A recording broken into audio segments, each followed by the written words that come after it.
Hello, class. Can you see my screen now? Can you see my screen? Yes, please. Okay. So this is the question we want to run ourselves through by way of reminding ourselves of the concepts in budgeting. You have to remember that you have to bring your knowledge on board from watching the whole lecture on budgeting and also running yourself through the tutorial on budgeting. If you have done that, I think we don't even need to waste time with this question. This question is going to be just a piece of a cake that you can just swallow. But the point is, if you haven't watched the lecture over the whole of the week, that's going to be very terrible. If you haven't taken yourself through the question to kind of familiarize yourself with how the concepts apply and how questions are likely to come in that area, that's also going to be a huge blow. And I trust my students. My students will not do such a thing. They understand what they are doing and they know why they are paying fees and paying time for that. So everybody has done what he has to do, right? So we can go through this question briefly. First of all, I want one of you to volunteer to read through it for all of us to hear. So it's only that person. If you want to do that, just say your name and I will give you the opportunity to do that. And please, we should all feel free, comfortable to talk. So can I read? Yes, please, the name. I'm Richard. Yeah, Richard.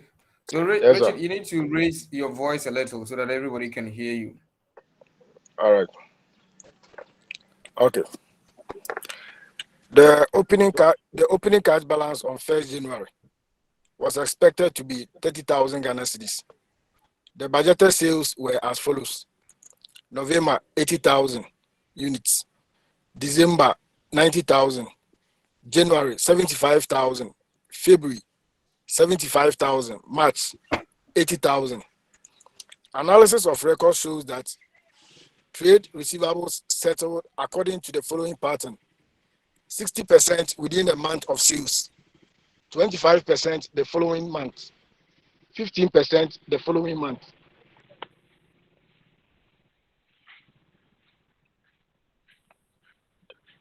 Extracts from the purchases budget were as follows: December 60,000, January 55,000, February 45,000, March 55,000.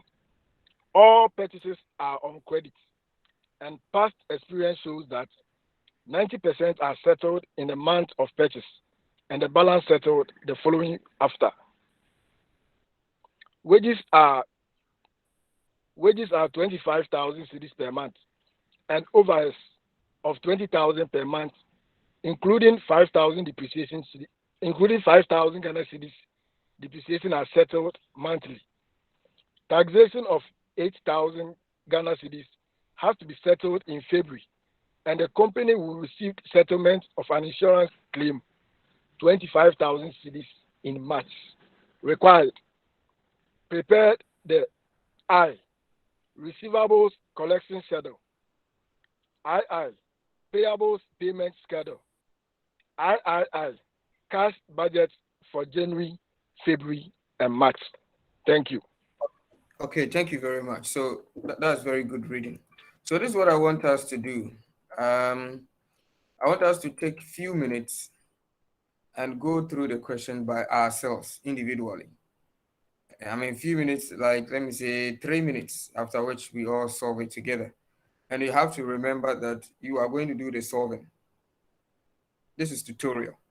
We have had a lecture by the link, so we are just doing the tutorial.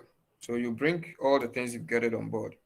If you have not watched the lecture, if you have nothing to be brought on board, then we are all going to keep quiet for the tutorial time to elapse, and then we do something else, which means everybody needs to help the process, right? So that we all get something from the process. Okay, so 3 minutes. Let's go through it by ourselves.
Yes, sir. Yeah. Please, some of my colleagues are behind, so they said if you can allow them in. Okay, okay, I'll do that. Thank you. Mm, okay.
Okay, 3 minutes is up, right?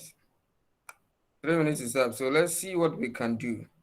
And the reason why it is very important for you to solve that problem of connecting to the Google Classroom platform is that I'm going to put all of these textual materials on that platform. So this question is going to be there.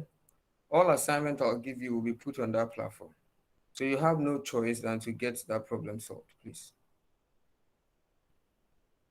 Okay, so question is asking us to do some basic stuff in budgeting. Prepare receivables collection schedule, payables payment schedule, cash budget for January, February, March. And I think this question, in fact, I pulled it from a colleague. Um, I need to do slight modifications. The whole question is okay, but I'll modify it slightly. In terms of the requirements, before we do the receivables collection schedule and all the other things, you can write somewhere so that when you are watching this video, it can guide you. We have to prepare our sales budget. You need to prepare our sales budget.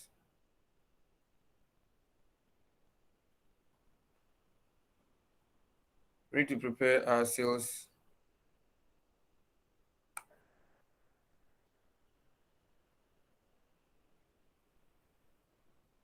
Okay. So this is what is not too clear about the question. Whether these figures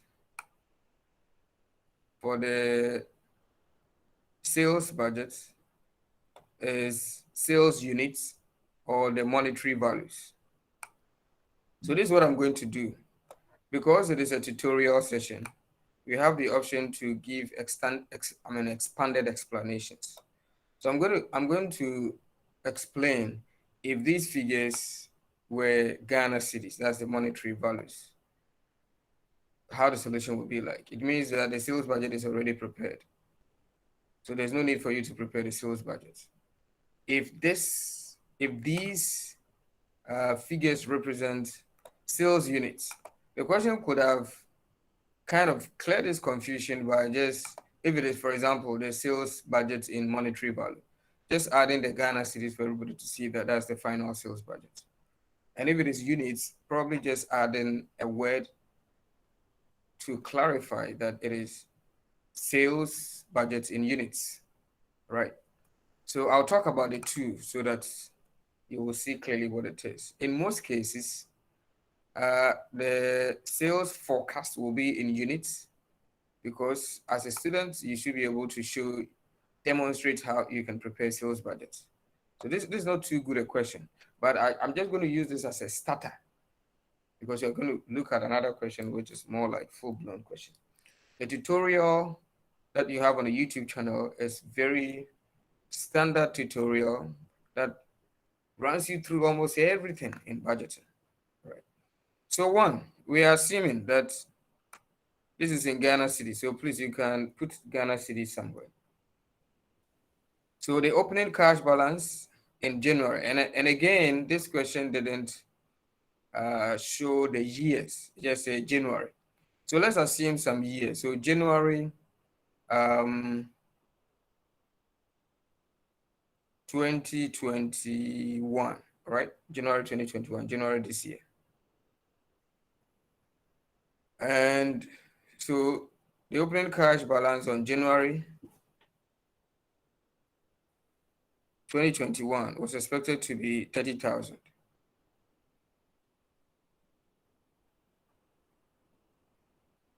And the budgeted sales in Ghana cities for 2020 November is 80,000. 2020 December, 90,000. January 2021, 75,000. February 2021, 75,000. And March 2021, 80,000. So this represents our sales budget. It means they have already done the sales forecast in units multiplied by the expected selling price. So this gives us the sales budget in Ghana cities. And then it is giving us this information. Analysis of records, or maybe studying the patterns of receivables collection of this particular company, studying the pattern over years. We see this clear pattern where when we sell to customers, I mean, the standard way of selling is to sell on credit. When we sell to customers, the pattern is showing that 60% of our customers pay, they settle their indebtedness. 60% of them settle their indebtedness within the month of the sales. So if the sales took place in January 2021, 60% of them will pay within the January. Within the January. Maybe 31st January, 30th January, 25th January, but still within January. And 25% of these customers or receivables settle in to settle in the month following the sale. and 15% 2 months. So modify this one. This is a mistake. The 15% is 2 months following the sale. 2 months following the sale. Please, are you listening? This year. Yes, please. Yeah. So this will be 2 months following the sale. I can't. This is PDF, so I can't edit. This is 2 months following the sale, the last one. So you can put something there because you'll be watching the video as a revision. I'll go and modify the question and put it on the Google Classroom. So this is the pattern by which monies that our customers are owing us are paid by them. Then the question is also giving us information on the amount of purchases we make in every month and how we settle our purchases as a company. This is an extra from the purchase budget, so this also represents Ghana cedis. From the way the question is, it means that all of these amounts represent Ghana cedis. So that's the final budget. And we are expected to do few things, not so much. When we finish with this, we will look at another question where we will not get a budget. We have to prepare almost all the budgets by ourselves. So this is the sales budget extract.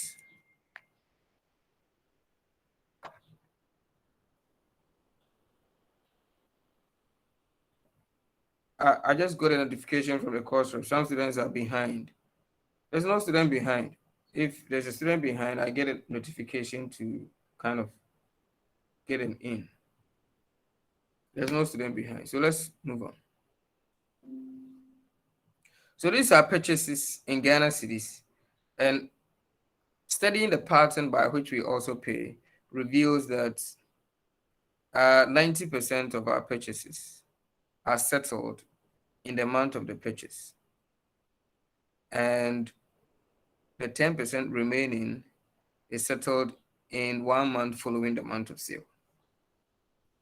Other expenses like wages of 25,000 per month are paid. Overhead costs of 20,000 per month are also paid. But something was said about the overheads. The overheads figure of 20,000 includes a depreciation figure of 5,000. And if you really watched the lecture, you will understand what this means.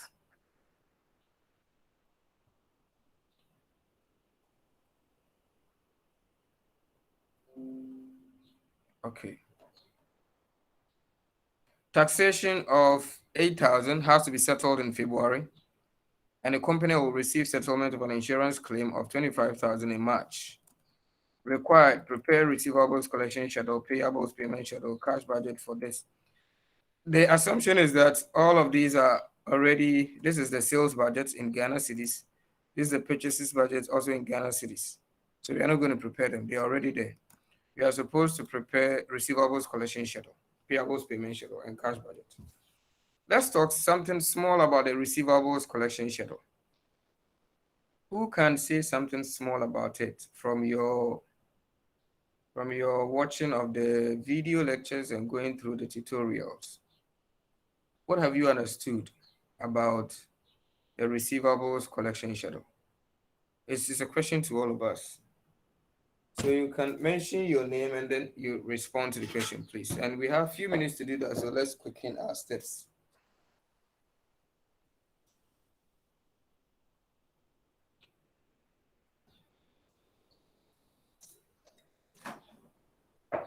Or I can mention names. I think that would be better. Hello, sir. Okay, your name, Hello, please. Moses. Moses. Yeah, Moses, you can Yes, go ahead. sir. Okay. For the question, the sales has given on to us already. So what I can say is that we look at the question. It says in the month of November, we made sales of 80,000. December 90,000. January 21, 75,000. And February 75,000. March 21, 80,000. So in the collection period, it says that 60% are collected in the same month, As the 60% has to be calculated on November, which is 80,000, and December, 90,000 in that order. Okay, okay. I And think I think the idea is there.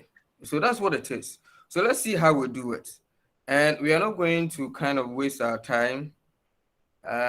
We just want to get full benefit from what we are doing as lecture and therefore budgeting. So this is what I'm going to do. I'm going to just solve this problem with spreadsheet because at the workplace we don't solve problems the way we learn in class, which is a huge problem with our education system. We need to learn in classrooms just the way we solve problems in the world of work. At least it's the basic way of doing that kind of problem solving. So, receivables collection schedule. Let's try to see it how we can do. Let me zoom it so we can all see it. Sorry.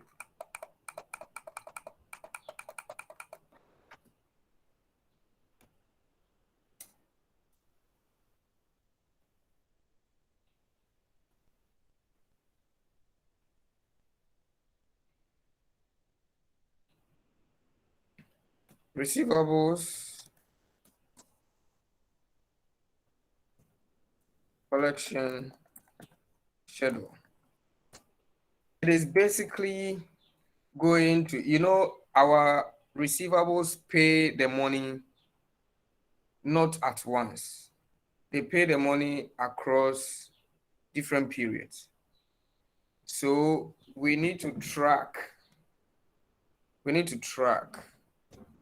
when exactly this money is coming. And from our previous lecture, you understand that sales does not represent cash because when we sell on credit, well, all of those sales will go into profit, will go into the calculation of our profit. But if customers have not given us cash, our profit means nothing. We cannot pay from our profits. We pay only from cash. That's why they say cash is the lifeblood of businesses. Okay. So we have sold. Well, we have profit. We can have, I mean, when we start doing financial assessment analysis, you will come to understand this better. Some businesses can report very big profits, and yet they can't even pay their workers on a monthly basis because profits is not the same as cash. A typical example is this: we have sold, and all of those sales are going into the profit calculation. But the customers are yet to pay, and some may not even pay. Some customers may die, institutional customers may collapse. Look at this situation. Let's say if your customer was Capital Bank, your customer was, is it UT Bank? Yes, UT Bank. And when these companies collapse, they will collapse with your money. I mean, just take yourself back to when we had that acute problem of power instability, the so-called doomsday, and you happen to have most of your customers being, most of your customers whose activities are driven almost entirely by power. It means that all of those businesses, as your customers, may go bankrupt. Yeah, they may go out of business, which means any receivables you have from them may not be collectible. In that case, that profit, which was built from the sales you made to those customers, that profit will never translate into cash. Yes. So for budgeting purposes, and most particularly about the cash budget, the cash budget is a cash flow statement. So it only concentrates on things that are explicitly cash receipts and things explicitly cash payments.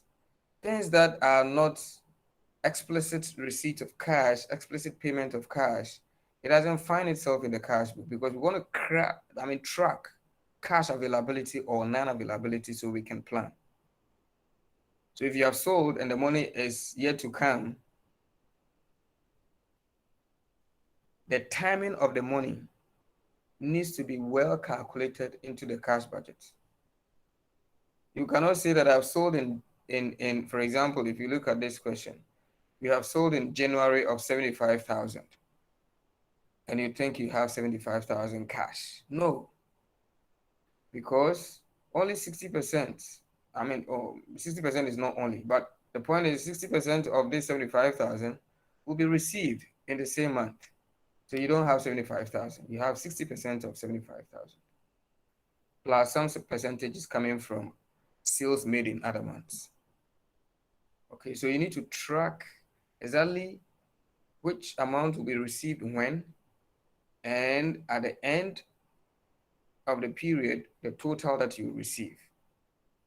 You match it with your expenditure in the same pattern and see if your collections can meet your expenditures. And if not, how you plan to make the business go on smoothly. So that's a little bit about why we need to prepare the receivables collection schedule. Okay, so I'm going to do that straightforward in the spreadsheet. So we are going to do, what are the months? We have November,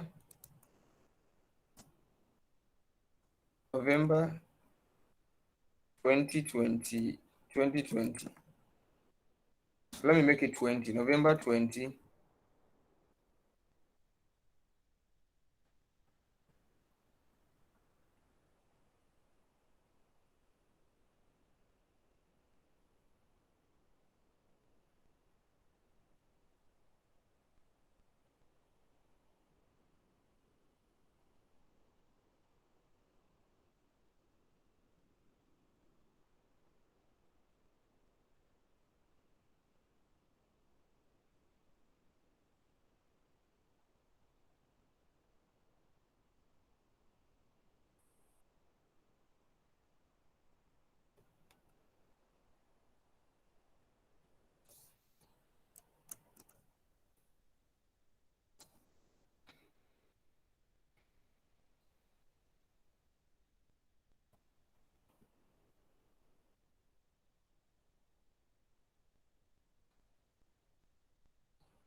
Okay, so November,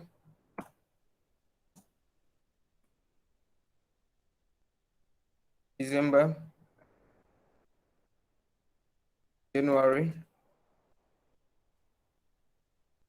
February, March. If you like, we can even do this. It doesn't matter. And from the question, we have this information. If you have put down the information in the question, this is sales. What are the sales from November? If you put down the information, you can call them for me. 80,000. 2,000. 80. Good. And 90. December. 90. 20. 90. Good. January. 75. February. 75. March. 80. 80. And okay, we don't have any information for April, right? Yes. Okay, so we can ignore this, the April one. Okay, so these are the gross sales from these months, and we want to track how these monies, how these monies that our customers owe us will be collected, so that we can know that for this period, this is the money that will be available. Because cash flow, the two key things it helps us to do is to track the timing of our receipts in this case, and also the amounts. So timing and amount, two key things. So now the question said that in the month of sale, so let me put it like that. In the month of sale, there's going to be 60% collection.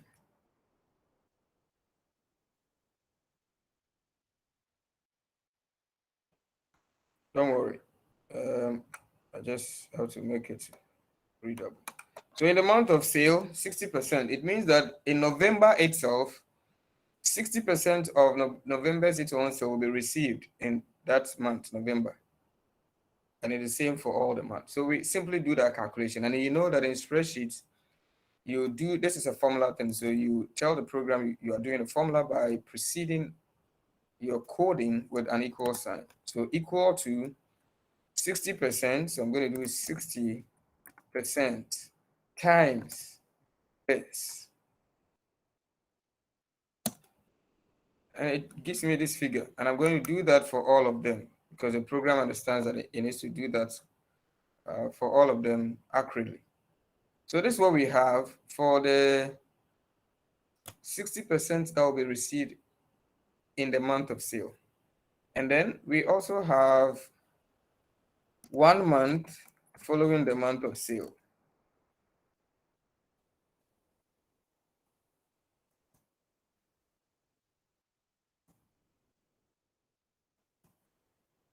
One month following the month of sale.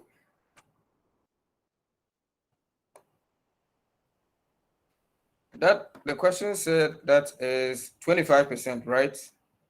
That is 25%. So 1 month following the month of sale means that 25% of October, and we don't have October's information. So we cannot find this figure here. But we know that 25%, let me put a percentage here so that it serves as a good guide. 25%. We know that 25% of November's sales would be received in December. So we do a formula here. It's equal to 25% of this. 25% of November's sales will be received in December. So 25% of this. Hey, sorry, 25% of the 80,000, not this one. So 25%, let me just edit my formula. It's equal to 25% times this. That's November sales. If you have any concern, you can draw my attention for me to clarify things. So 25% of November sales to be received in December is calculated. And the program understands that pattern. So I can drag, and later we can interrogate whether it was able to pick the pattern correctly. So when I click here and click inside the formula bar, it gives me where it picked the cells from. It picked the cell from this one, 25% of this. Okay, now let me come here, click here, and click in the formula bar. It gives me 25% of this 90,000, which is correct. And if you like, you can test the third one. It will do 25% of that. So it's calculates it correctly. And that's the beauty of using these applications. Okay. And then the last one is 2 months following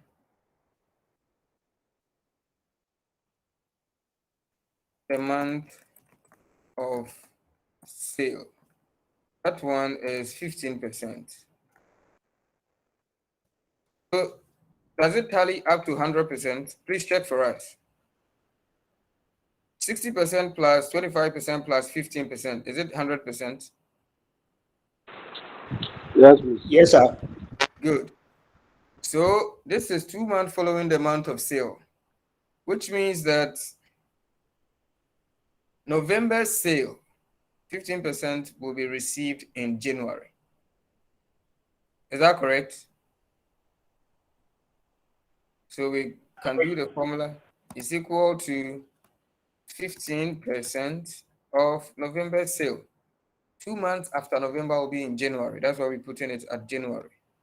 Sorry, I didn't do the mathematics well. So it's equal to 15% times this, right? And the formula can help us do the rest. Okay, so this is 15% of the sales 2 months ago. So now we can, in fact, the budget period of interest to us is the first quarter of 2021, that is January, February, March. Just that we need some figures from the previous year. That's why most questions give you some previous year questions. So it's most likely that the previous year's figures are not budgeted figures. They may be actual figures. We need to get that practical sense behind what we are doing. So for the period of concern, January, February, March, we now can do our totals that we will collect. Total money that we will take from receivables for each of the months. So I'm going to do is equal to sum of this. And I'll drag. Okay, so let me bolden it. If you like, let me even make it italic so that it becomes separate. And for only this, I'm going to make only that one appear accountant like. Okay. So this is what we Sir, have. please. Hello, sir. Yes, sir. Please, can you repeat the sum? The Yes, summation. I'll repeat it, please. I'll repeat it. Give me a few minutes. Let me try to do something.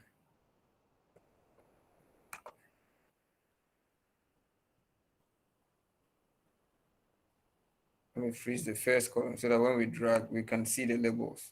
Okay. So the sum is that you see, these are the gross sales for all the months. And for each of the months, this is how the monies will be coming in. This is how the cash will be coming in. For January, we'll receive 45% from January's own sales. We'll receive 22,500 cedis from December's sales and receive 12,000 from November's sales. I don't think anybody has a problem with the pattern of collection. Now the sum is we want to know how much money will be available to us as business in January. It is this 45,000 that customers will pay in the same month, 22,500 that will come from December sales, and 12,000 that will come from November sales. So if you add this and this and this, you get this. But in terms of Excel formula, it is just, we could have done it this way. It's equal to this plus this plus this. But you see, this is too long to do. It gives you the same figure anyway, but it's too long to do. So the program already has inbuilt formulas that are quicker to solve problems, especially if you have so many cells to kind of. So one of them is the sum function. This is how the sum function works. Let me just write on my screen a little bit. This is how the sum function works. The sum function says, okay, call me my name, and I'll come and work for you. My name is sum function, but before you call me, bring equal sign. So it's equal to sum. In Excel, all function names are capitalized. Sum, bracket open.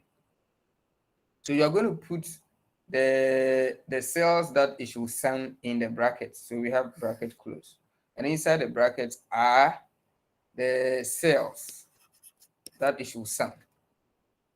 This is how the formula works. So what we did was that we called sum. So we said it's equal to, I call sum, SUM, and sum will come. So sum is here.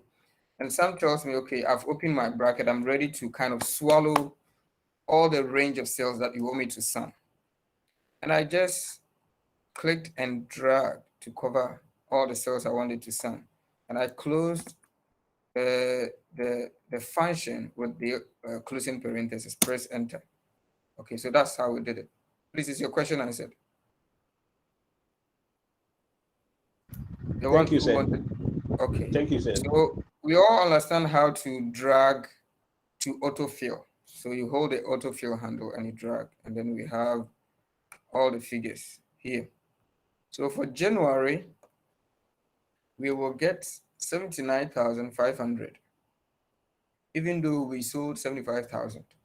But some monies will come from somewhere. We'll get some from the January itself, but that's how the collection pattern reveals. For February, we will receive 77,250, and March, 78,000. This is the monies that will be available for each of these months. So if you have information about the monies that you have to expend, so if this is all the money you will receive, you match it with the money that you will have to expend within these same periods and see if there is a matching. If there is no matching, how do you do to cause a matching? Or how do you finance the deficits? Or how do you manage the surpluses, if any? Please, any questions so far?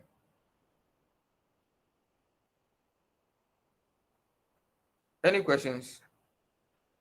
Okay, no questions. So this is the receivables collection schedule.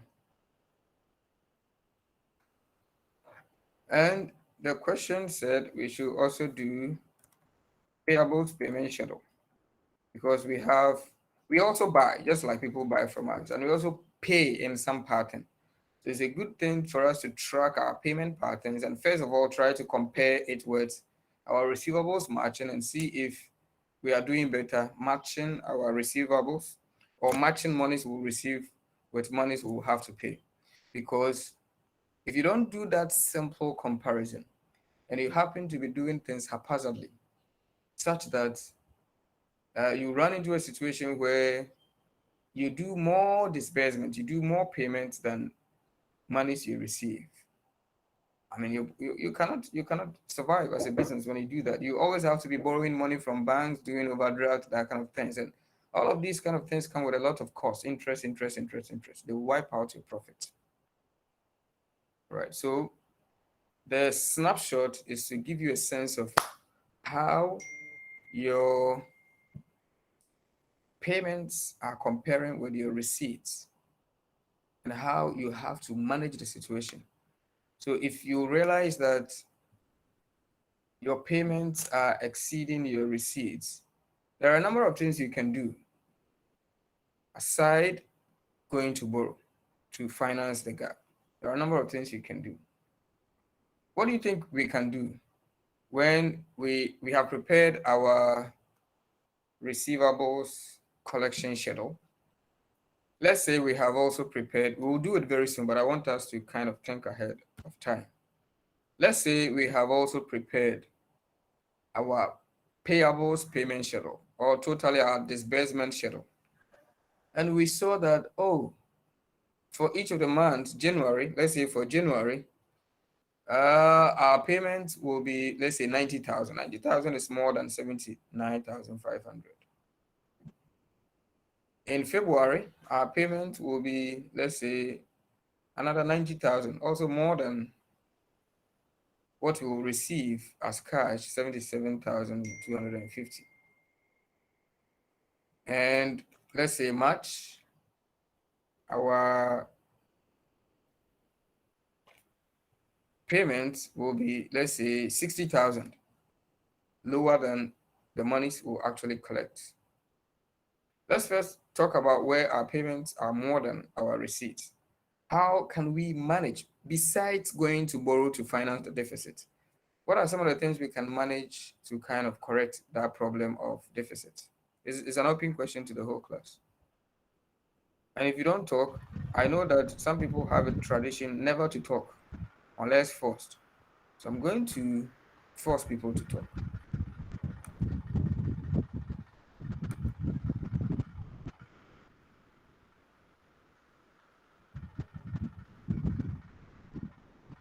First of all, who wants to talk? Yeah, Tio, your hand is up. So you can rely on your the opening cash balance or the balance brought forward. To do what? Please expand your explanation so that think of us as people who have no knowledge about this. So speak as explanatory as possible so that we can understand. You will add your, if in that case you are going to get deficit. So when you add the opening balance to it, it may tend to be positive. Good. That's good. But in fact, this is what I really want to say that after everything, so we have adjusted the opening balance. After everything, we have deficits in February, sorry, deficits in January, deficits in February. How do we manage the deficits? We have done everything. We have added the opening cash balance and we are still in deficit. We can go and talk to our banks for an overdraft facility. But I'm saying that besides going to borrow loan, going to take loan or overdraft, the company itself can do so many things, try to correct the situation. What are some of them?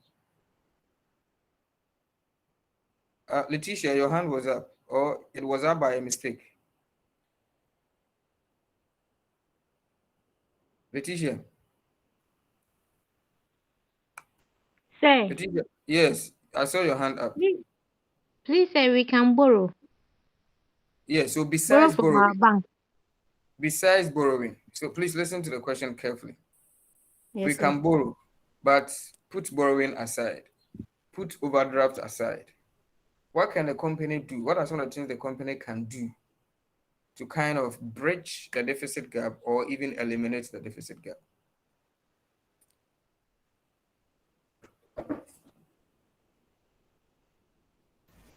Hello. Yeah, Jennifer. So I think if the company is has some goods on credit, the company can go for those money. The company can do what? Please come again. Can you reach If there? the company give goods to people on credit that he has not collected, Mm-hmm.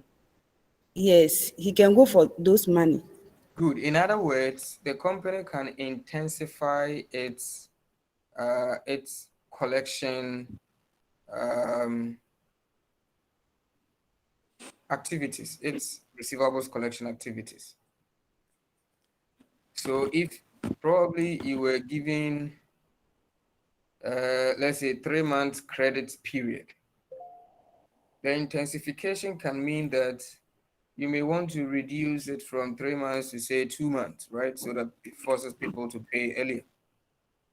Or if the problem is coming more from people intentionally going beyond the credit period given them, you can, some companies have the option of selling the debtors, the receivables, to what we call, sell it to some companies.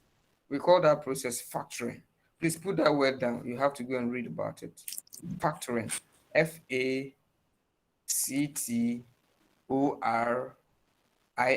Factoring. It basically means selling your receivables to some company to kind of track. If that company has a rigorous way of taking money from people, including even suing them, blah, blah, blah, blah. So you sell it, you sell your debtors to them. Of course, they'll collect them for you and take a portion of it.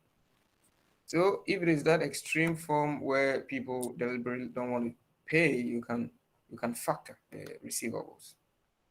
You can also bring on board policies like uh, prompt payment discounts, early payment discounts, so that if you pay If you, for example, in this case, if you pay all your money in the same month, we'll give you, let's say, 5% discount for prompt payment.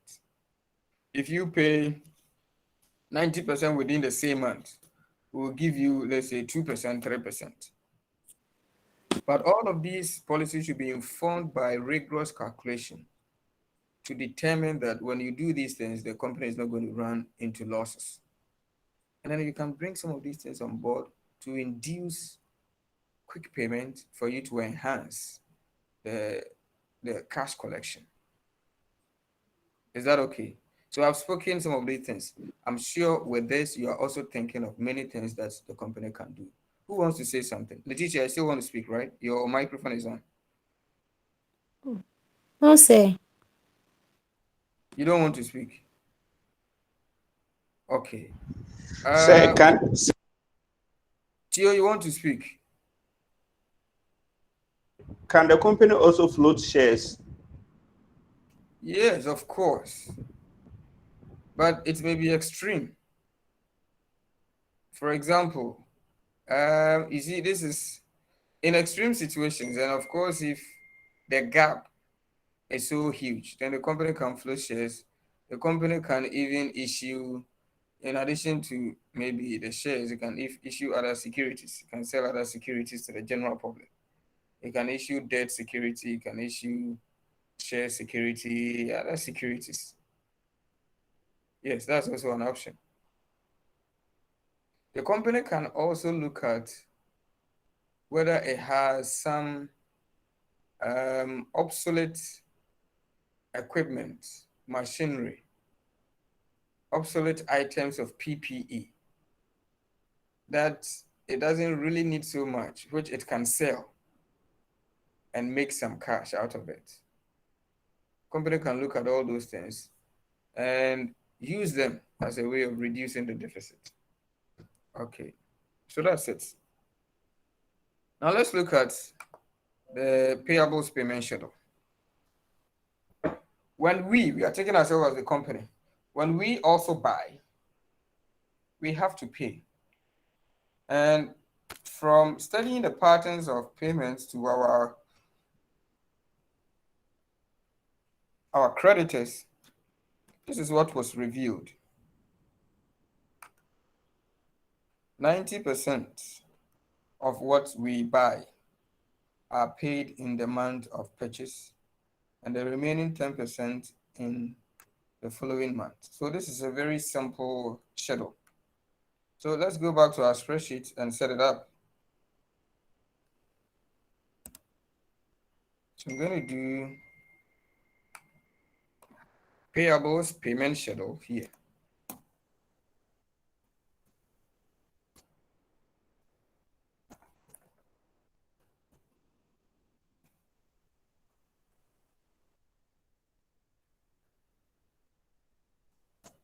Payables payment schedule. And we repeat the same month because it's the same period we are dealing with. So if you're using spreadsheet, this is one of the smart ways that you can handle the problem. You see, I'm going to repeat the months, okay? But instead of just typing them, wasting time, I can say this cell should be equal to this cell because I want to bring the November there. And press enter, it brings it. So that when I drag, it will go and pick the other months as well. Okay, so it's up to here. Good.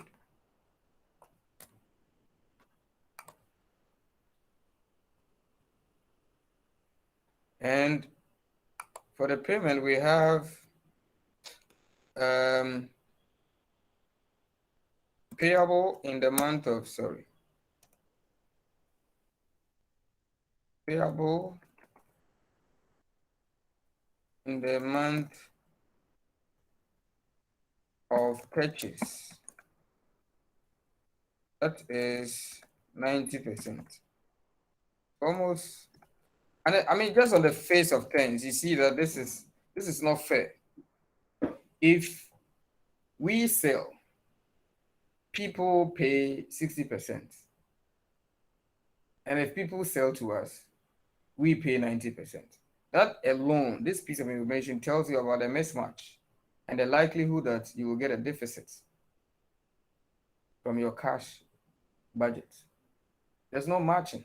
At least 60 should match with 60. And as businesses, we try to even lobby.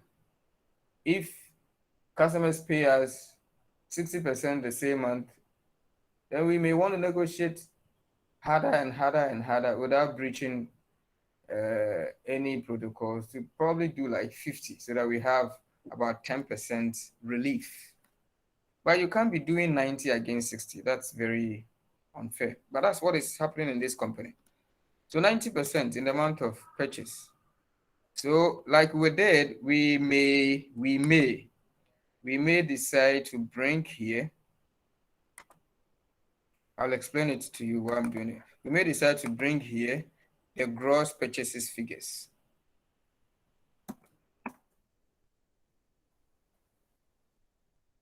Which is just what is in the question. If you have them, can you tell me the purchases figures?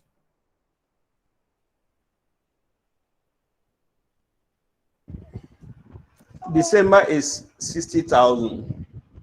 Okay, so we don't have for November. December is 60,000. Good. 55,000. Sorry, this one is formatted as, these cells are formatted as dates. So let me go and change them from date to January. Okay. And January is 55,000. 55,000. 55,000, sorry. 55,000. February. 45,000. 45,000. And March. Don't worry, I'll 55. format. March is what? 55,000. 55. 55,000. 55. 55. 55. Good. Okay.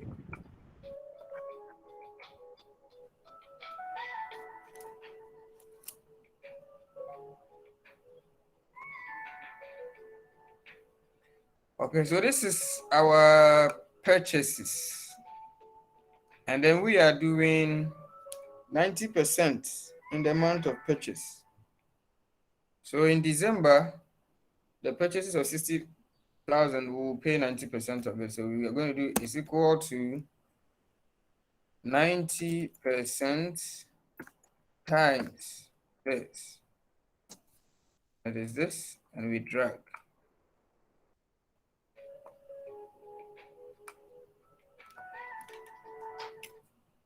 Okay. Then payable in 1 month following the month of sale.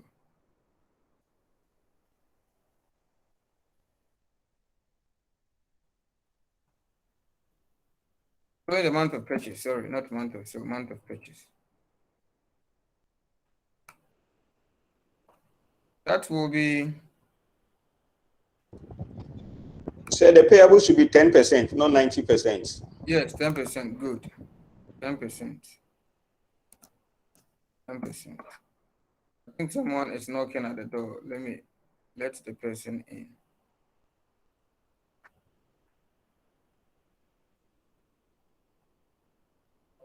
So 10%.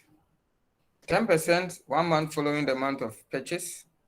So it means that December, 10% of November's purchases will be paid. We don't have data for November, so let's move forward. January, 10% of December's purchases will be paid. So it's equal to 10% times this. And we can make the program help us fill the series for the rest. Okay. So that's it.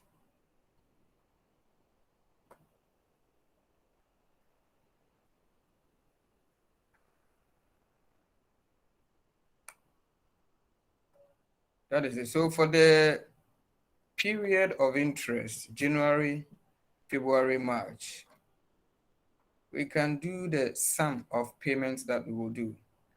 Is equal to sum this and this. And then we can drag for the other months. Okay, so this is the sum of monies we have to pay. And we can match. I think it's not too bad. Because at least we remember January was 70 something thousand, February was also 70 something thousand. It means that our payments, but of course, this is only payables, trade payables. So let me make it more specific. Let's go to the question. Did the question say trade payables? It said payables, right? So I know you are not accounting student, but let me take the opportunity to clarify certain things. Payables and trade payables. Who can attempt to tell us their difference, if any? Payables, trade payables. This time around, I'll call Evans. Evans na Ben. Evans in class. Hello, Evans. Sir, please, the question again. The question is payables and trade payables. What's the difference, if any? Oh, okay. Evans na Ben, are you in class? Okay, so I'm going to keep. Yes, sir. Yeah, Evans is in class. Evans, say what you think about it. Evans na Ben. You can unmute your microphone and say what you think about the question. Payables and trade payables. Any difference?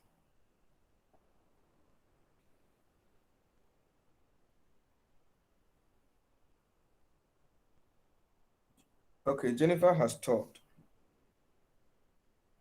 Edmond Sabla. Eddie? Eddie in class. Hello, sir. Hello. Evans, you can Yes, sir. respond. Ah, sorry. And so I can say payables are debts owned by a business, and trade payables are obligations to pay for goods and services that have been acquired from suppliers. Please, can you come again and try to be more explanatory as if you are So I said that. speaking? Yes, please, go ahead. So I said that trade payables. Hello. Yes, we are Trade listening. payables are obligations to pay. Hello, this Evans, right? Yeah, we are Okay. listening to you. Hello. All right. So trade payables are obligations to pay for goods and services that have been acquired from suppliers in the ordinary course of business. And then we said that payables are debts owned by a business. So if we actually have, how do you call, as a business, we've received goods or services from a supplier, the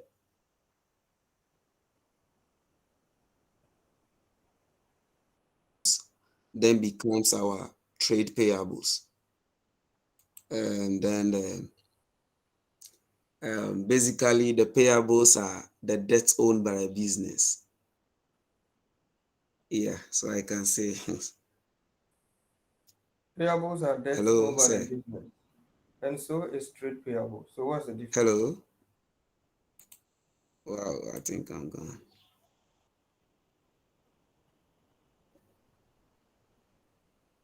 Okay, so that's according to Hello. Evans Nabin.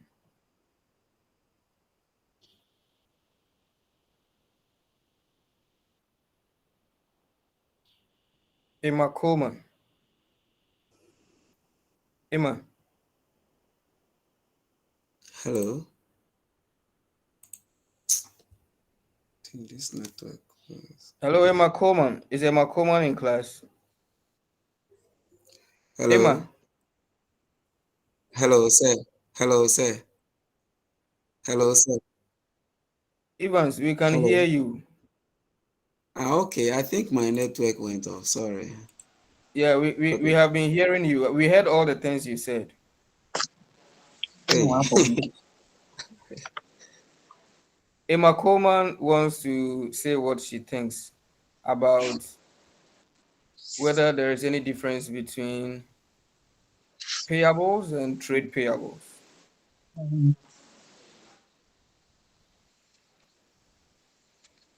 Emma, we are listening to you. So I think the payables are what we owe um, other companies.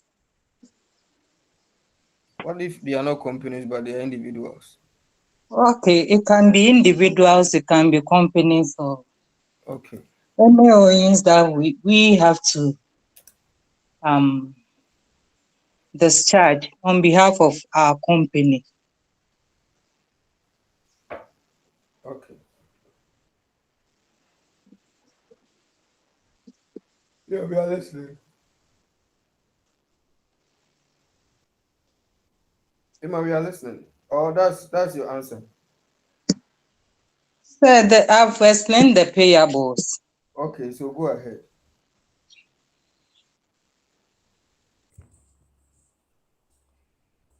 So which other one did you see?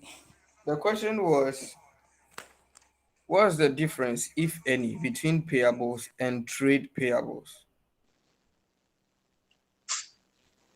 Um, the payables are what we have to do on behalf of our company. What do you mean by what we have to do? No, Can you give something?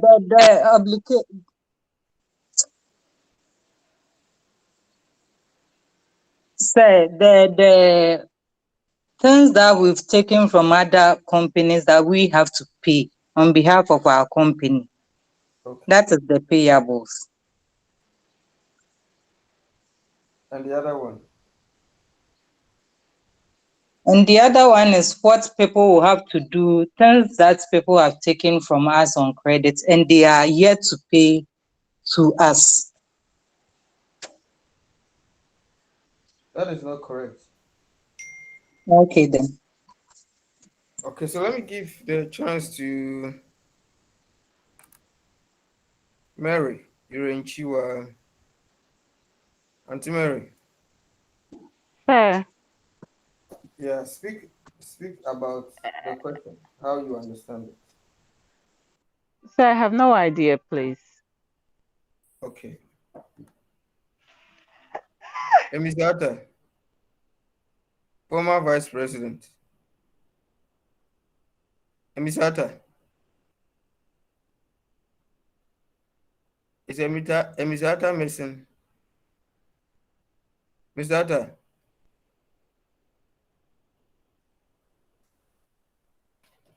hello, Misata.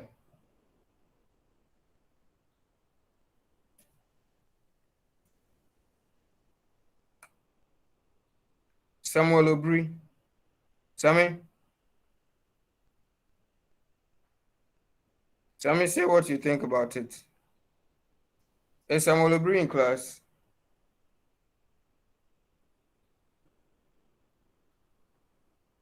Samuel Obri, missing. Okay. Ama Buama or say, Ama. Sir, Yes, Ama, say what you think about the question. sir, trade payables are the money, it's the money a company owns to a vendor. Mm-hmm. And payables are short-term debts or obligations of a company.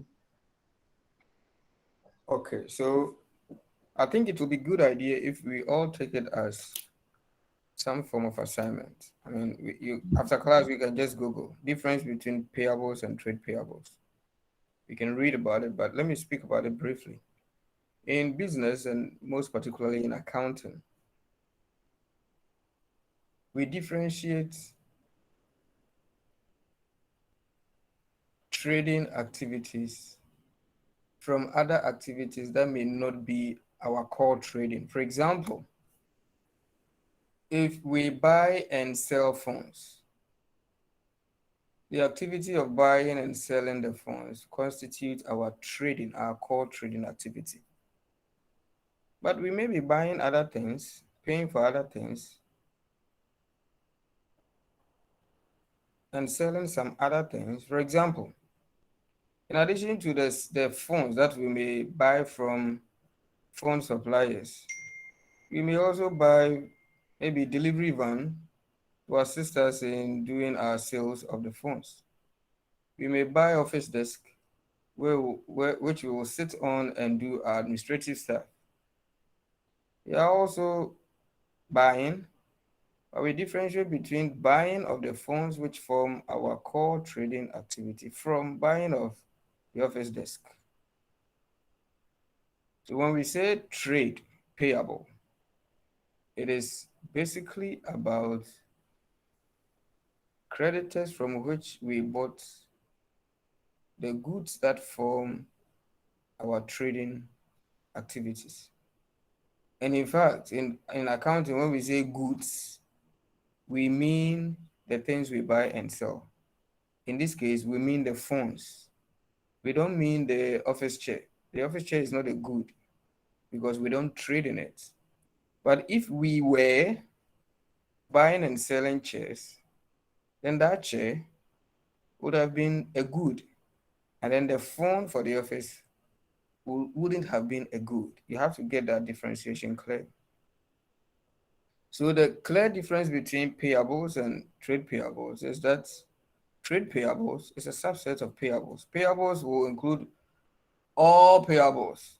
For example, when we bought the phones, which forms what we buy and sell, which is what we buy and sell, sorry. When we buy it, the phone sellers will constitute payables until we pay them.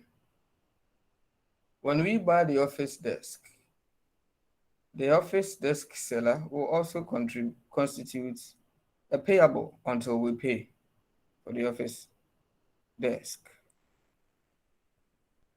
So collectively, the office desk seller and the phone sellers are all payables. But like I explained, this is trade payable because the payable emanates in exclusively from our core activities, what we buy and sell. The other one is a payable from non-trading item. Please, are you okay? Are you okay, please? Yes, sir. Okay.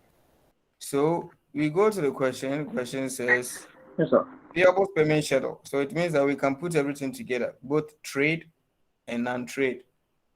But if the question has said prepare trade payables payment schedule, sometimes the essence of doing it that way is that we want to see only from trading activities, what's the picture like before other non-trading things come in. Yeah, but for this particular question, we are going to prepare payables payment schedule, which means all payables are payables, all die be die. So whether trade or non-trade, we put all of them together in one schedule. So what we have done so far, this 55,000, 46,000 is trade payables payment schedule. So we are going to add, so probably I'll do this subtotal to kind of show you that this portion is for trade payables before I bring in other payables. So other payables, if we go to the question, we have wages of 25,000, overheads of 20,000, but including a depreciation of 5,000. We also have taxation of 8,000. Of course, we even have some cash item here. It's because we didn't read the question fully. So we have to go and do that adjustment in our collection schedule. Well, we also have to be mindful of the nomenclature, the namings. If we say this is receivables collection schedule, it can be any receivable at all because we didn't say trade receivable. In that case, this 25,000 insurance claim needs to be, should have been captured in the receivables collection schedule. So maybe I'll do this sum total. Let me do the adjustment straight and show this will be coming from trade. So this 79,500, 77,250 will be trade receivables collection. Trade receivables collection. And then there may be other non-trade receivables, like the insurance claim. So I'm going to put it separately from this so that we get that uh, classification right. Insurance claim. Insurance claim of, let's go to the question. Insurance claim of 25,000 to be received in March. So that money should go and hit March budget. March, 25,000. 25. Okay, so now we can get our final total, which is, let me add a space, which will be, so I can put my total here.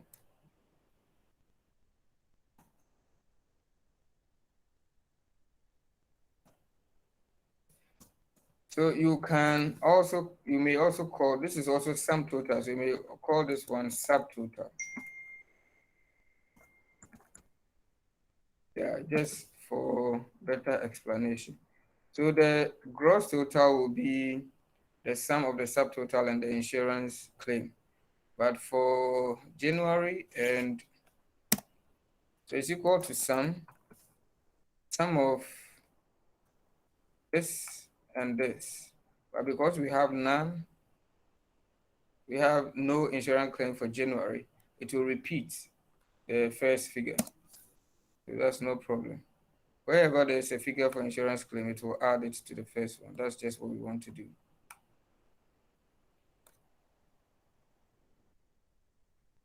Okay, so this is our total for the receivables collection schedule. And now when we come to the payables payment schedule, the same thing. This one represents the trade payables payments and other payments in the form of, the first one is wages. The other one was overheads. I think there was also taxation. Now let's go and pick the figures. For wages, it said 25,000 per month. And then overheads, we'll talk about the overhead, 20,000, depreciation of 5,000. So wages is 25,000. Is that correct? Yeah, 25,000. So it means all the months, 25,000. So we can begin from here, November. It doesn't matter. You can also concentrate on only the months of concern. So 25,000. And it is 25,000 throughout. So I can even select, I can drag across because it's the same figure, 25,000.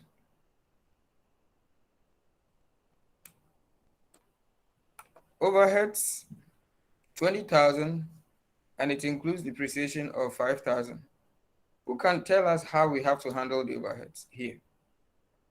Anybody who has really watched the lecture, as you are supposed to do, will be able to do this correctly. And if you get it right, I have 2 marks to be given to you for free. I'm just distributing the continuous assessment. So who wants to talk and get the 2 marks? Depreciation of 20,000, sorry, Overheads of 20,000, including depreciation of 5,000. Yeah, Theophilus. You So can you talk. deduct the 5,000 and then to be 15,000 across board. So why do we have to deduct? That is Tell correct. us What you that. have said is correct. But why do we have to deduct? You take the depreciation from the you take the depreciation from the overheads. Why should we do it that way? Depreciation is we assume that uh, depreciation of the 5,000, that is the the other overhead, other costs have been obsolete by 5,000. Okay. Your explanation, I mean your answer of taking 5,000, which is the depreciation from the 20,000 is correct, but the explanation is not meaningful. Rich, Eduam, Yes, your sir. hand was up. Yes. Yes, please. I want to. I want to also contribute for the Rich, depreciation aspect. you may need to speak out a little. Your voice is low. Oh, okay. The depreciation is a non-cash item, and as a result of that, it needs to be taken out of the overhead so that we can get the actual overheads and then we spread it across board. That's the main That's reason why good. we are taking the depreciation out. That's good. So if you haven't done so already, you can go back to the lecture. You'll get an explanation as to what a cash flow is, what a non-cash flow is, and you understand why depreciation is not a cash flow, and therefore um, we don't actually cater for it in this kind of calculation.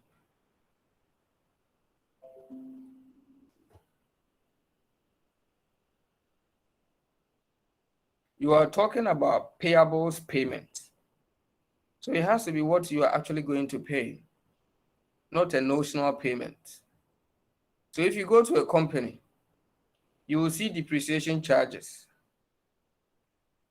Depreciation as if they are payments, just like wages. But of course, if you go and ask the accountant that, okay, you said you have wages payment of 25,000 in December, January, February, March. Okay, so let me see the vouchers. And can I know the companies or the individuals that, of course, this will be individuals, wages for the workers. So can I know the people that these wages were paid to? You can know them. But go to depreciation and ask them that they should show you who they pay the depreciation money to because it's an expense. Expense means it's an outgoing. So where did it go to? You realize it has gone nowhere. It's just a paperwork. It's a paper expenditure. It is not an explicit outgoing. And this is part of the cash budget you are preparing. So you are tracking timing and amount. If it is not an explicit expenditure, it doesn't have a place here. So what Richie said is correct. That's why we need to take it from that. So we can do um, overhead as 20,000 minus. Okay, I just want to be explicit here. So minus, I'm going to do it straightforward here. Minus 5,000. Of course, you could have just taken it and do 15,000. Okay, so it's 15,000 here. Let me see if I repeat, if it will repeat the same pattern. Yes, 15,000. So that's how we arrived at our 15,000. Depreciation is not a cash item. It's not a cash flow, so it doesn't have a place in cash flow statements. The building of the payables payment schedule, receivables collection schedule are all parts of the cash book. So these are like supporting schedules to the cash book so that the cash book doesn't appear so clumsy, doesn't become cluttered with so much information that makes its readability difficult. So we are kind of doing all these computations in their own schedules. And then when we are preparing the cash budget, we reference these schedules into the cash book. That's what we do it in practice. Taxation is a cash flow. Taxation is going to be an actual payment of cash. And if you go and ask the company, okay, show me where this money went, it will point to the internal revenue service or whatever it is. And the question said taxation of 8,000 to be settled in February. And you have to be careful. This doesn't go across like the other ones. It's only in February that they do that payment. We have already done the 25 insurance claim. So 8,000 taxation to be settled in February. So February taxation is 8,000. So now we can do our total, final total, which will be the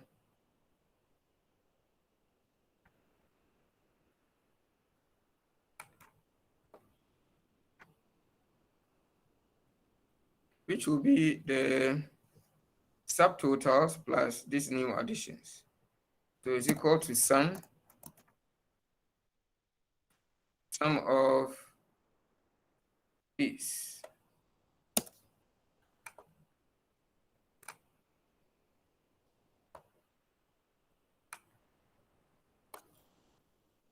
Okay. Any questions so far? Oh, no. What I did was wrong. It should have been below the taxation line. Okay. That should have been below the taxation line.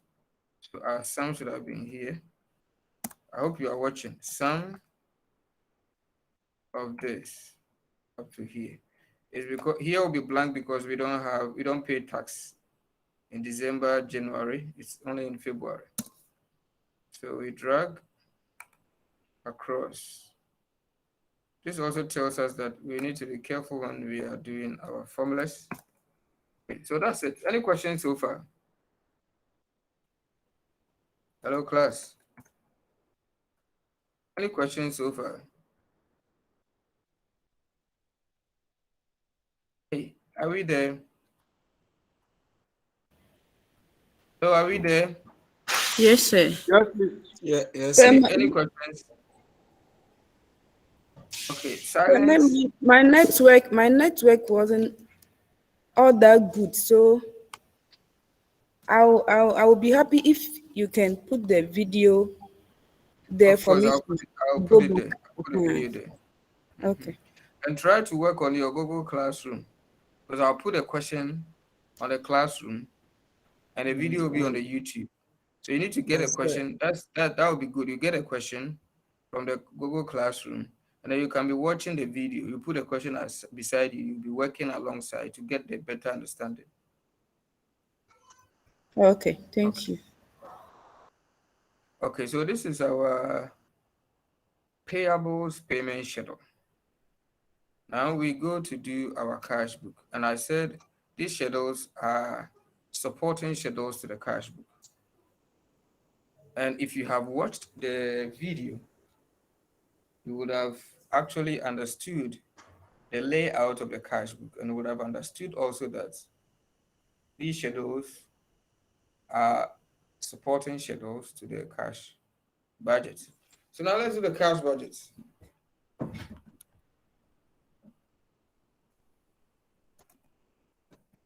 Cash budget for January, February, March. In fact, all of these things, the period of concern is January, February, March. January, February, March. So we are even good people to kind of give this period some color coding. Let's try to find some nice color. Let me come to cell. Okay. Okay, maybe something like this. Right. So we see that. Let me. These are not part of the work. These are just formatting issues. And few people have called me about their interest in the spreadsheet business. So I'll talk to them after here and how we organize and do it to help ourselves. Okay, so this is the period of interest, January to March, and this is our figures. Let me bold in this. Bold in this. You need to bold in this one as well because this was a subtotal. This one as well. This was a subtotal. Okay. So we can go straight to the point in terms of the cash budget doing for the period of interest. So cash budget, the cash budget simply has the layout of our total receipts of cash for all the months. Then we also calculate our total disbursements. The difference between the two gives us what we call deficit for the period. And when we adjust the deficit with our opening cash balance, we get to know our closing cash balance. Simply, that's the layout. That's the layout. There could be other complications. I'll explain those ones later, but they are not really part of this question. So cash budgets, we will do total, let's see, let's just call it receipts. Receipts.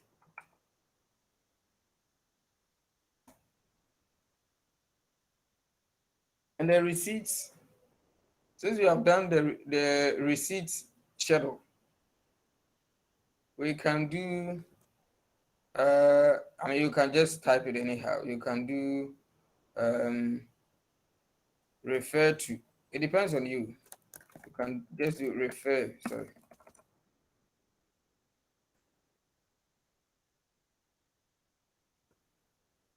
Refer to. Again, instead of even typing receivables collection schedule, you could have named the schedules by some numbers. Maybe this is, let me just do that. So we can give this one as schedule 1, for example, schedule 1.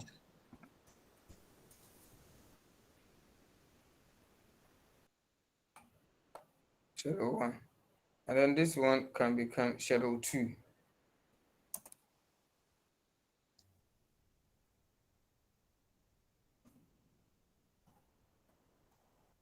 Schedule 2.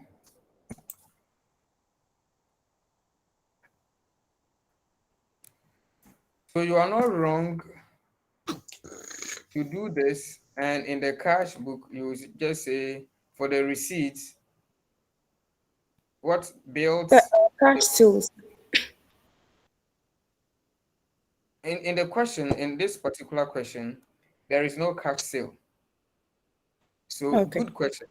If there were cash sales, you would have done, okay, so let me do that total framework. So we'll first do cash sales.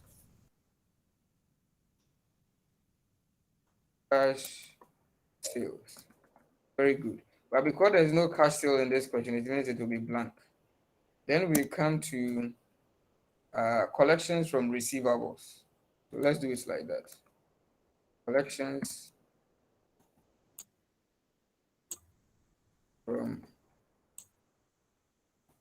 receivables. Okay. That one you can just say schedule 1.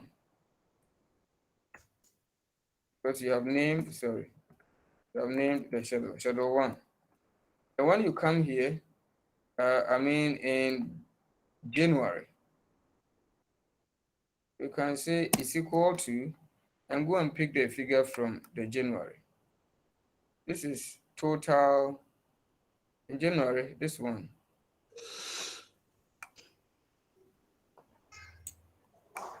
This one is the total collections from receivables in January. So I'll click on this and say enter. The essence of doing this cell referencing is that if I realized that, oh, okay, I made some mistake. For example, remember I missed the insurance claim.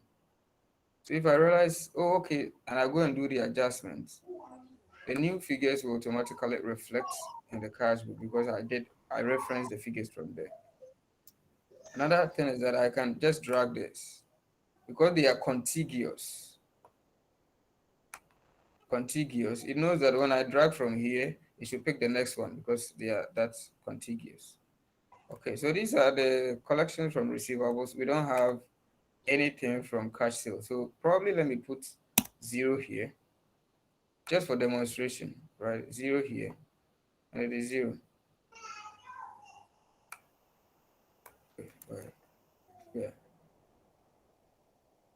So this is our total. So I will do total collection, total receipts.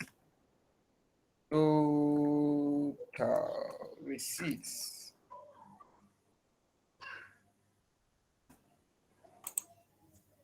And it's just the sum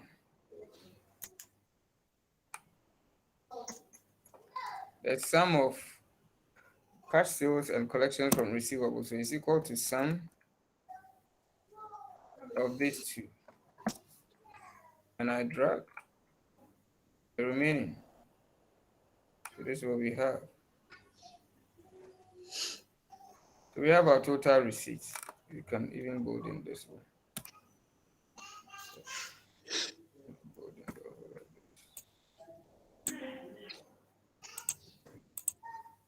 And then we come to disbursement or payments.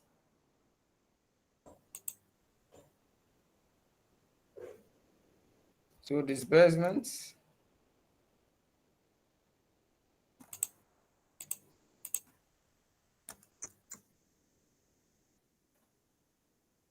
disbursements. I want to recapture. Oh, let me make it caps because I did the receipt caps. So disbursement or payments, they are the same. Disbursement.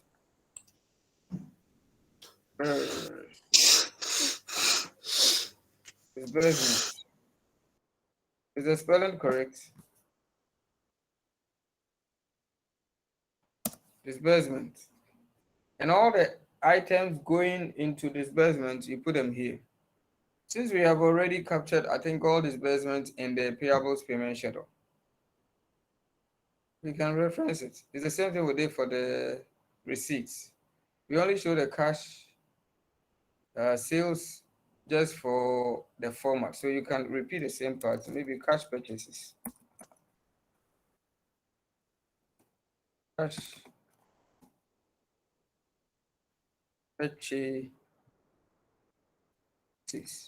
And there is none. We're going to put 0 for all of them. So it means that in a question where you have cash purchases, they will occupy these places. And then we have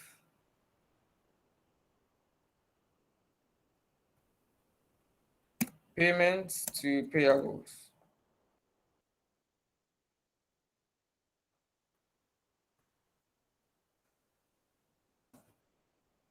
Payables. For each of the months, they have already calculated it in Schedule 2. So you can even do into brackets Schedule 2. In other words, see Schedule 2.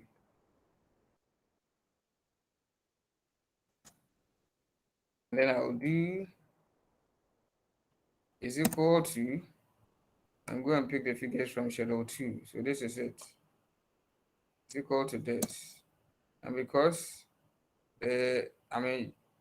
January, February, March are contiguous, when I drag it will pick the relevant figures here. Okay. So we are done with, we can make this one also bold.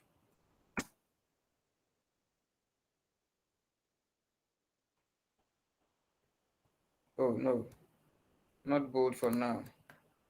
It's the total. So I'll just come and do total disbursement.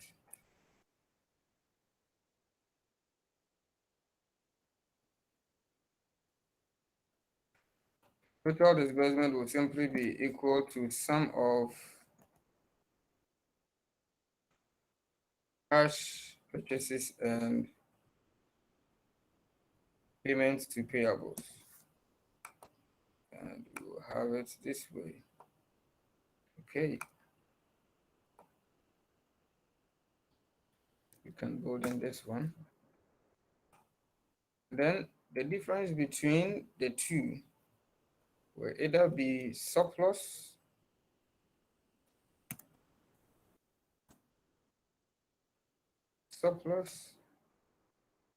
or deficit. And deficits are in parentheses because in accounting we put negative figures in parentheses. So deficit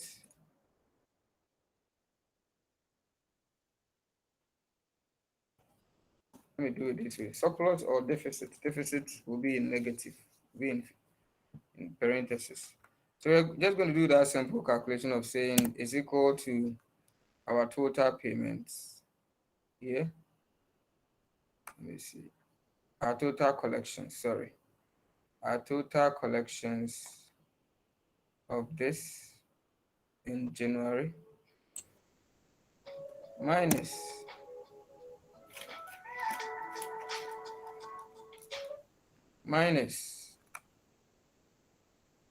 our total disbursement of this. Enter. And we have a deficit of this. We drag across and see the picture for the others. Also a deficit in February, but we have some surplus in March. Okay. It is good for you to do the presentation this way so that you know how the period itself is performing before other issues coming, like balances from previous period.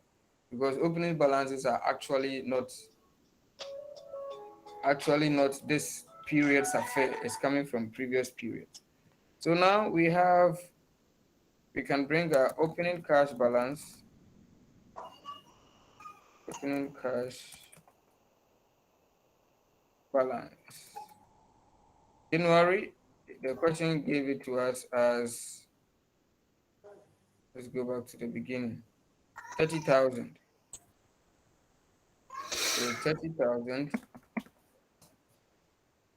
Then the opening cash balance plus our surplus or deficit situation will give us the closing cash balance.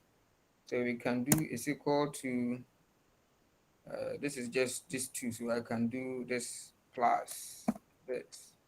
We still can do sum and sum the two cells. So now our deficit situation is turned into a surplus situation. So let me give this a label. So closing cash balance.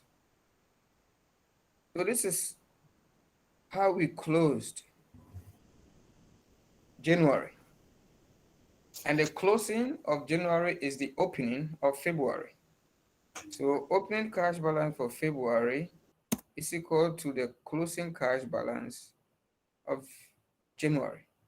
Opening cash balance of February is equal to the closing cash balance of January. That's why the formula is like this. Enter.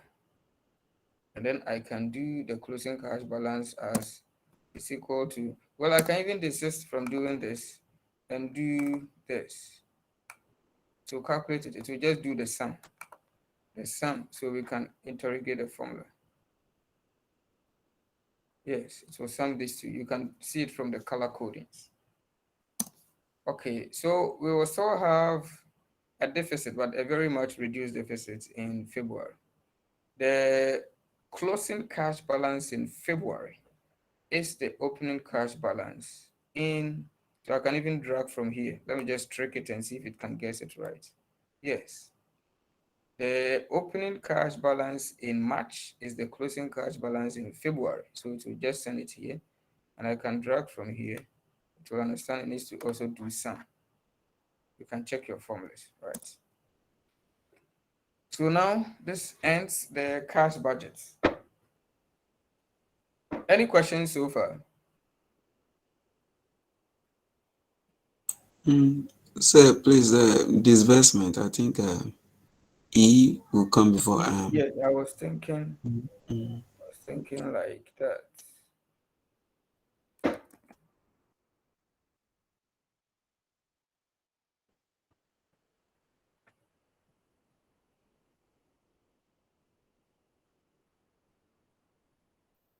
Okay, thank you very much. Any other question or any other observation?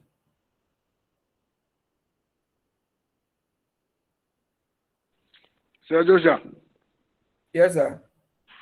please, I want to know with with this particular format in an exam condition where you have written payment to payables, then you put into brackets schedule 2.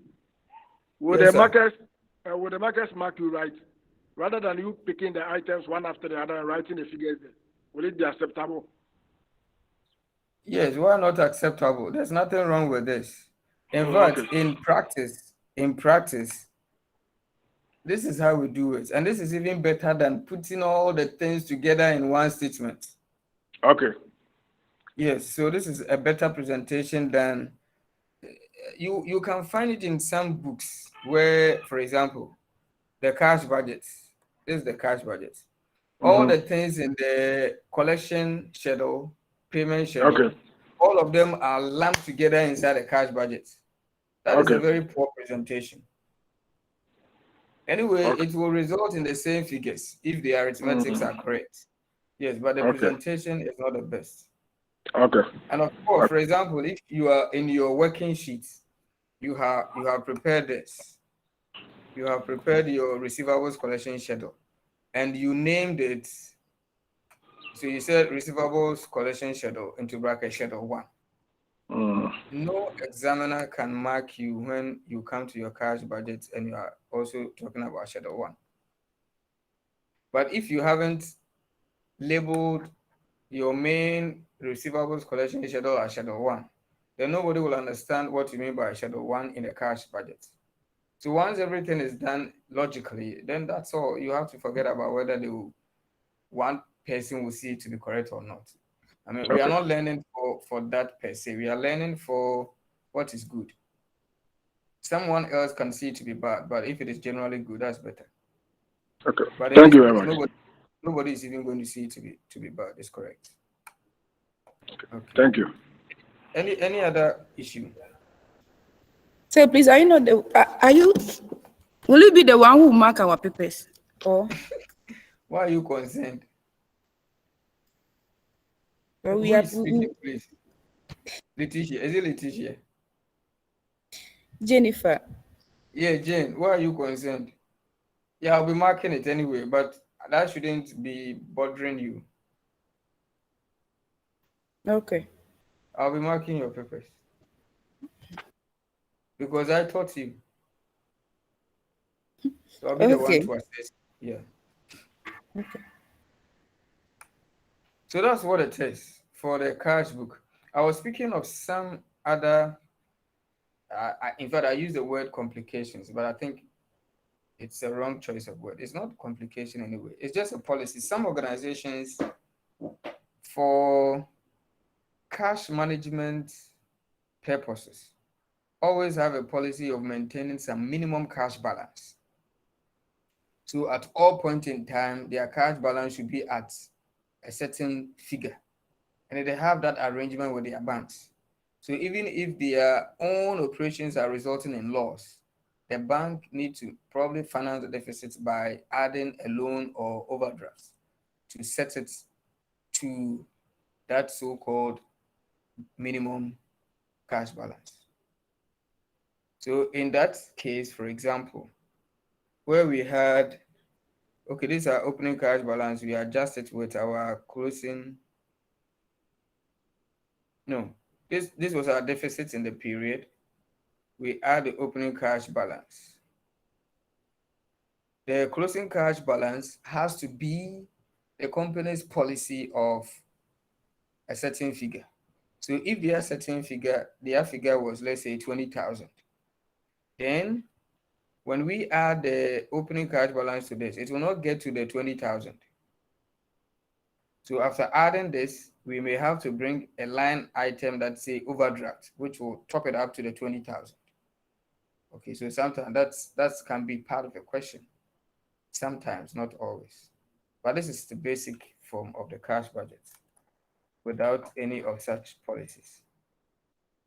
Okay, so that's good. If we don't have any other questions, then basically we have run ourselves through a tutorial question in budgeting. What I'm going to do is I'm going to give you one question. This is the question, but I'll put it on the Google Classroom platform. That's why you need to do well to go and do that.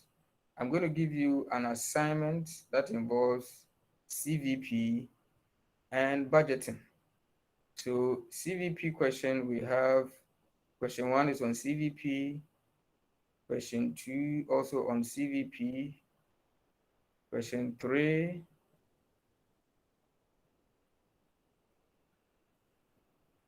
on CVP. And then, okay, I broke it into 2 sections. So that's the first section is on CVP, 3 questions. As assignment, you have to work through it. And section 2 begins budgeting. So we have, the first one is just what we have solved. Then the second one is another question you have to try your hands on. And then there's a third question that you also have to solve. So I'll put, okay, there's even a fourth question.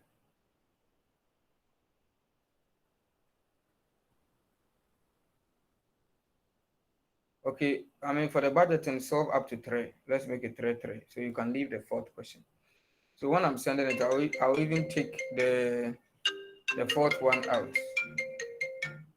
So I will set it up as an assignment on your Google Classroom platform with a deadline date. So please go and solve that problem with your institutional emails. I beg. Okay. And then we're supposed to break and come and have a lecture. The lecture is already done. So I'll send you the link, the video link right now. Let me see which topic we should even be doing. Okay, we'll be doing relevant costing. Relevant costing. So right now, I believe everybody has subscribed to the YouTube channel. Who hasn't? Please, if you haven't, let me know. Who has not subscribed to the YouTube channel?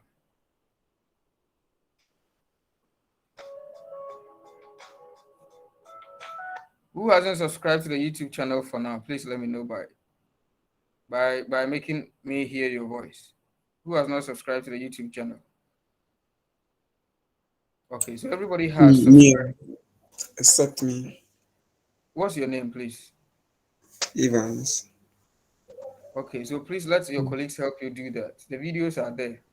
So on the YouTube Okay. channel, find all the relevant videos on relevant costing. So it's in series. Maybe you see relevant costing principles, relevant costing, maybe make or buy, relevant costing, outsourcing. If you were already on the Google Classroom platform, I would have put the links on the platform so that you can get to know those specific lectures. But on the YouTube channel, those videos are there. So we will go for break. And when we come back for the next session, this is how we're going to do it. I will not sit here and do the lecture like I'm doing right now. But you will have to sit with your machines. But this time around, go to the YouTube channel and watch the video. If you don't watch it, some other thing may steal the time. You have to be aware of that. So you can discipline yourself to say, okay, if the lecturer had taught, I would have been glued to my seat and my gadget. So let me discipline myself as if that is happening and be watching the lecture that he has said we should watch. Because when we meet next week, we are going to do a quick tutorial and do other lectures. Okay, thank you very much. If There is no other issue. This is where we will break for a break. Actually, we will break. And then the next session is watching the video lectures on relevant costing. Okay, thank you very much. Relevant costing, please, Relevant cost. specific. The specific is relevant costing.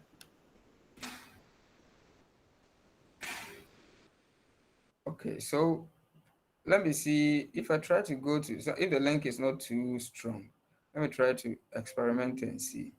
So if I go to YouTube, for example, and I go to my channel, I'm trying to show you exactly what I mean. If I go to my channel,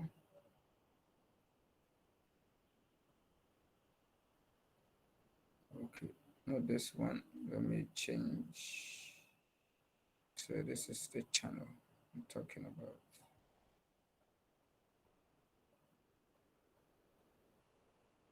Okay. So if you go to my channel, you will see playlists. The other people already know. And then the playlist, you will see this one, management accounting. All the videos are there for you. We have already done cost volume profit analysis. All the videos there are just for you to benefit from. And then what we are to do is this one, relevant costing. So you see relevant costing part 1. Then you see relevant costing make or buy. Then let's go. Relevant costing, further processing decisions. Okay, so that's all it is to relevant costing, but very good for the question you asked. This topic, limiting factor analysis, it fits into relevant costing, so it's also part.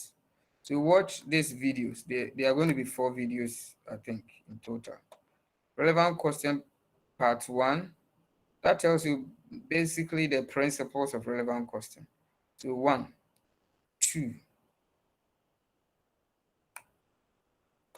3. So 4 videos. This one is just 36, let's say 37 minutes. This one, this just 18 minutes. This one, 47 minutes. So you can consume these lectures, almost all of them, at least for the first touch, all of them today. And then further within the week, you go over them, do workings over them, and so on and so forth to solidify your knowledge in all of the areas. Okay, please, am I clear? Yes, sir. But sir, when are we closing? We are closing now. In fact, we are breaking now. But you know the tradition, if I were to be in Koforidia, would have had a break and come and continue and close like 2:30 or so. When we break, I will not join you again because the lecture that I'll have to do is already done in video. But you will have to go into your YouTube channel and begin watching relevant costing, the 4 videos I've just showed you. If you can exhaust all of them before 2:30, which is the official time to close, that will be very advantageous for you. If you're able to do only parts, you have to know that before we meet next week, you should watch all these videos, practice questions on them. Please, are you okay? Please, yes. Okay, so thank you very much if you don't have any question. And those who have not subscribed, please do it in your own interest. Sir, please put the link there. You are not on the Google Classroom platform. So this is how the classroom works. So let me just show you the classroom.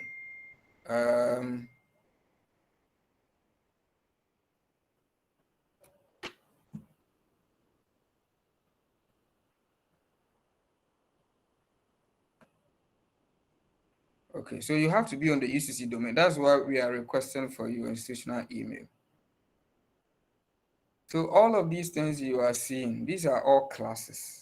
Your class is this one, Accounting and Finance for Managers. When I click on this, you will see that I shared the lecture link. So you see class video meeting. So only one person is in the Google Classroom. Her name is Jennifer. So let me even find Jennifer from the people. Jennifer. So I think some of us are here. Maybe you don't know our names. Okay. Yeah, we are So you saw the here. link from there. Good. But I only saw Jennifer connecting to the lecture by the link I posted on the Google Classroom platform. So Jennifer J, yeah, J. Jennifer Dika is here. Who else is here? You can mention your Yes, name. Abigail is there. Evans too is there. Are you Evans? Yes, please. Or you are speaking other people's names? So you yourself, you are not there. I can see Abigail is Abigail. there. Evans. Okay, Yeah, Evans is Abigail there. is there. Okay. Evans is there. So it means that you see, anytime I put a post there, you'll get email notification, which is telling you an event on the classroom. Then you go and open your app to see. So I posted this link there. It will send you email notification that Joshua Ado has done so and so. You go and open your app and see the full details. So when I set up the assignment, you get a notification straight. And I mark and submit results through the same platform. So if you don't connect, you may not get continuous assessment. Please don't tell me any excuse. Just go and do that. That's how we make progress. Excuses just ground us. It doesn't make us move forward. So no excuses to be taken from anybody. Just go and get it fixed. And I'll put the assignment there shortly after we go for the break. Okay. So I think we can close. No other question. Actually, break. All right. So thank you very Yes, much sir. for your attention.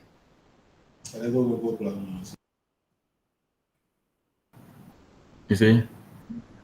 Thank you very much, sir. All right.